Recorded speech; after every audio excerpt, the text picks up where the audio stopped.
पंढरीचे पंढरीनाथ आणि आदमापूरचे मामा हे काही वेगळे नाहीत. मुळात एक गोष्ट लक्षात घ्या माईबाप, बाळू मामांच्या आई, मी तर मामाविषयी नंतर बोलेल, पण सद्गुरू बाळू मामांच्या आई सुंदरा माता ह्या पंढरीच्या पांडुरंगाच्या निस्सीम वारकरी होत्या. गळ्यामध्ये तुळशीची माळ, कपाळाला बुक्का आणि अखंड आषाढी आणि पंढरीची वारी आईसाहेबांची कधीच चुकली नाही उभ्या हयातीत. माहेरी एक दैवत होतं, श्री संत हालसिद्धनाथ योगी होते आणि या सिद्ध पुरुषाची समाधी. प्रपंच रंगला, प्रपंचात आपत्ती झाली, पण आईसाहेबांची माहेरची हालसिद्धनाथाची अमावस्येची आणि पौर्णिमेची वारी कधी चुकली नाही आयुष्यभर. हालसिद्धनाथावरती आईसाहेबांच्या भक्तीचं एवढं ऋण झालं की हालसिद्धनाथ मातेला काहीतरी मागा म्हणून याचना करायचा.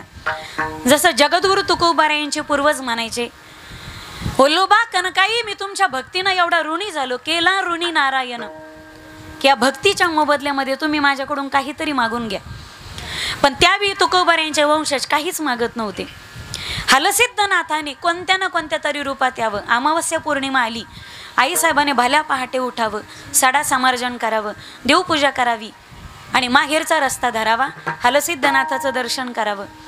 हालसिद्धनाथाच्या दारामध्ये हातात खराटा घेऊन वाटेल ती सेवा करावी. तिच्या पोटी कैलासीचा राणा अवतरित होणार होता. वाटेल ती सेवा करावी आणि दुसऱ्या दिवशी कण्या आणि आंबिलाचा प्रसाद घेतला की सासाचा रस्ता धरावा. प्रत्येक अमावस्या आणि पौर्णिमेची वारी चालू होती, पण त्यावेळी हालसिद्धनाथावरती भक्तीच ऋण झालं आणि एका बाईच्या रूपामध्ये रस्त्यातच अडवलं. सुंदराबाई, अगं किती दिवसापासून तर हालसिद्धनाथाची यात्रा करते, वारी करते, पण आत्तापर्यंत तू देवाच्या पुढं काहीच मागितलं नाही. संसारात काही कमी काही जास्त पडतच असतं. अगं एखादी गोष्ट घे मागून.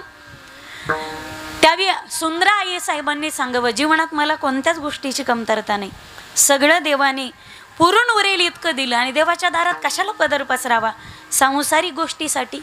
एक लक्षात घ्या माईबाप, बाळू मामासारखा सिद्ध पुरुष आणि देव अवतारी पुरुष कोणाच्याही पोटी जन्म घेत नाही, तर त्याच्यासाठी पवित्र कुस सुद्धा सुंदरा मातेचीच लागते.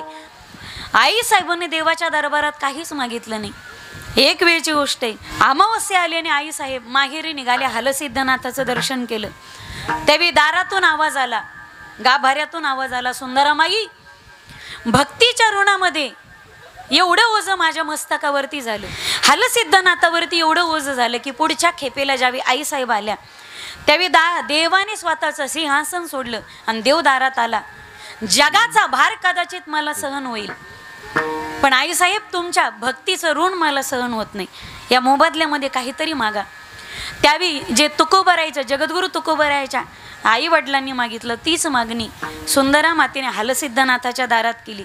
देवा, द्यायचं असेल तर एकच दे, मला द्यायचंय ना तर पदरामध्ये तुझ्यासारखा पोरगा माझ्या पदरामध्ये घाल, तुझ्यासारखा मुलगा माझ्या पदरात पाडू दे, माझ्या पोटी जन्माला येऊ दे आणि त्याचा झेंडा त्रैलोक्यात लागू दे. पुत्र व्हावा ईसा गुंडा, ज्याचा तिही लोकी झेंडा. आई साहेबांनी मागणं मागितलं आणि हालसिद्धनाथाची कृपा झाली. हालसिद्धनाथ म्हणजे दुसरे तिसरे कोणी नाहीत, प्रत्यक्ष देवादिदेव महादेव. हालसिद्धनाथाची कृपा झाली आणि आई साहेबाला दिवस गेले आणि आपल्या हिंदू धर्मशास्त्राप्रमाणे डोहाळे लागतात आणि डोहाळे विचारण्याची सुद्धा प्रथा आहे. अनेकांना वेगवेगळे डोहाळे लागतात. कुणाला चूल सारवता सारवता भीतीचे पोपडे, काहींना चुलीतली राख, काहींना दळणातले खडे, काहींना नाकातला माय, काहींना चिमणीचा आग ग ग ग ग. प्रत्येकीला वेगवेगळे डोहाळे लागतात. पण ज्यावेळी आई साहेबांना डोहाळे विचारले ना, तुम्हाला कशाचे डोहाळे लागलेत, त्यावेळी मात्र सुंदरा मातेने सांगावं, मला असं वाटतं की नंदीला बोलवावं, नंदीवरती आरूढ व्हावं, भस्म कपाळाला लावा, सोन्याचा भंडारा कपाळावरती लावावा. मला असं वाटतं की डोईवरती कळशी घ्यावी, पवित्र गंगेचं जल आणावं आणि भगवान भोलेनाथाच्या शंकराच्या पिंडीवरती अभिषेक करावा. हे आई साहेबांचे डोहाळे होते. आणि डोहाळे येऊन ठरत असतं येणारा मुलगा कोणत्या टाईपचा येते. काहींना 3 इडियट्स पाहावं असं वाटतं, येणारी अवलाद इडियटच जन्माला येत असते. डोहाळ्यावरून ठरत असतं तुमची संतती किती सात्विक आहे. आई साहेबांना डोहाळे लागले आणि आईसाहेबांच्या प्रत्यक्ष पोटी कैलासीचा राणा अवतरित झाला. कैलासीचा महादेव आणि श्री संत सद्गुरू बाळूमामा हे वेगळे नाहीत.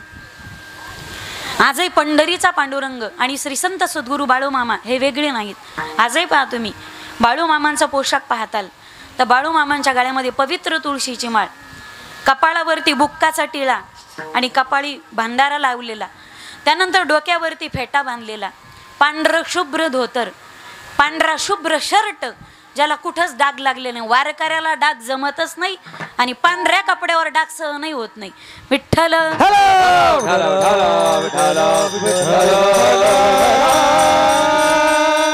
निष्कलंक चारित्र्य संपन्न ज्याचं जीवन आहे तोच पंढरीचा वारकरी. पांढरं शुभ्र धोतर आणि शुभ्र शर्ट, खांद्यावरती एक कांबळी टाकलेली घोंगडी, हातामध्ये काठी, सोन्याचं घुंगरू गोफणीला, सोन्याचं घुंगरू गोफणीला, बाळूमामाला राखणीला, सोन्याचं घुंगरू गोफणीला, बाळूमामाला राखणीला, सोन्याचं घुंगरू गोफणीला, बाळूमामाला राखणीला, बाळूमामाला राखणीला. आदमापुरात मामाच्या दारात ढोल वाजतो. फराळ झालं नाही का माऊली? आदमापुरात मामाच्या दारात ढोल वाजतो, ढोल वाजतो मामाचा छबिना गाजतो, ढोल वाजतो मामाचा छबिना गाजतो, हे ढोल वाजतो मामाचा छबिना वाजतो, ढोल वाजतो मामाचा छबिना वाजतो. हात वरती घ्या, एक सात टाळी, एक फक्त टाळ्या, फक्त टाळ्या, फक्त टाळ्या, एक एक एक. बाळू मामाच्या दारात लबाडपणा करायचा नाही, हात वरती घ्या. एक कॅमेरामन फोकस करो, एक एक. टाळ्याचा आवाज पंढरपुरापर्यंत गेला पाहिजे, आदमापुरात गेला पाहिजे. एक एक एक. बाळू मामाने सन्मार्ग दाविला, दिवा ज्ञानाचा प्रवाहित केला. बाळू मामाने भक्ती मार्ग दाविला, दिवा ज्ञानाचा प्रवाहित केला. बाळू मामाने भक्ती मार्ग दाविला, प्रवाहित केला. बाळू मामाने भक्ती मार्ग दाविला, दिवा ज्ञानाचा प्रवाहित केला. आवाज द्या ना. बाळू मामाने भक्ती मार्ग दाविला, दिवा ज्ञानाचा प्रवाहित केला. दिवा भावाचं जवळी नव्हतं कोण, बाळू मामाने केलं माझं सोनं. दिवा भावाचं जवळी नव्हतं कोण, बाळू मामाने केलं. जीवा भावाचं जवळी नव्हतं कोण, बाळू मामाने केलं माझं सोनं. बाळू मामाने भक्ती मार्ग दाविला, ज्ञानाचा प्रवाहित केला.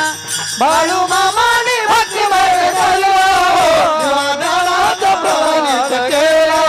बाळू मामाने भक्ती मार्ग दाविला, ज्ञानाचा प्रवाहित केला.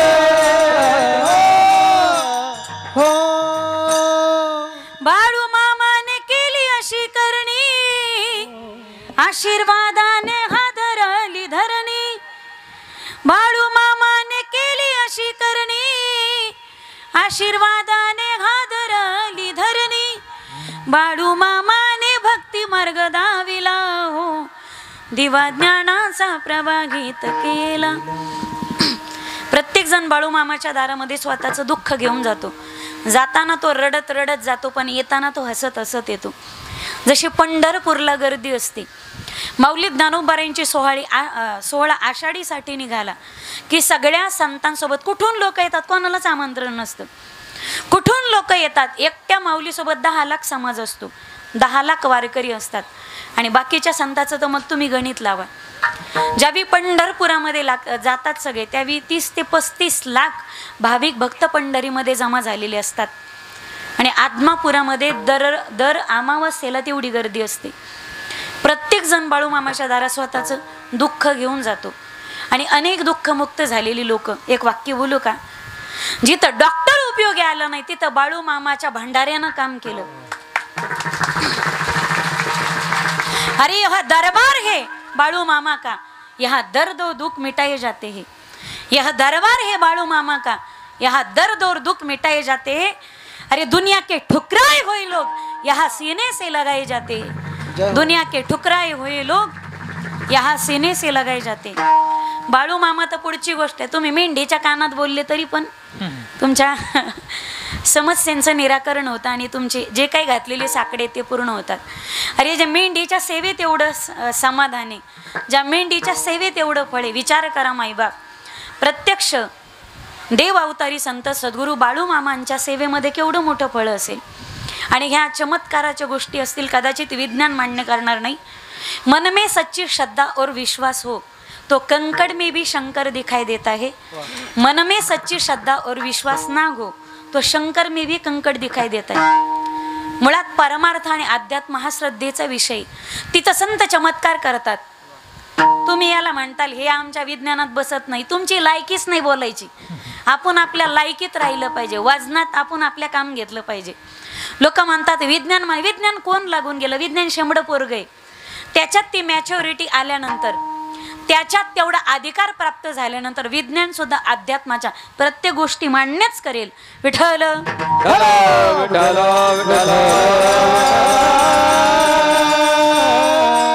बाळू मामांनी केलेले चमत्कार आणि अजूनही होत असलेले चमत्कार, जे दवाखान्यात रोग बरं होत नाही ते बाळू मामाच्या सेवेने, भांडारेने आणि दरबारात पूर्ण होतात. बाळू मामा योगी होते, ते सामान्य नव्हते. सामान्य माणूस करतो ती जादू आणि साधू संत करतात ती कृपा. साधू संत चमत्कार करतात असं म्हणता येत नाही. ते करतील ते चमत्कार होतो, करतील तो चमत्कार होतो.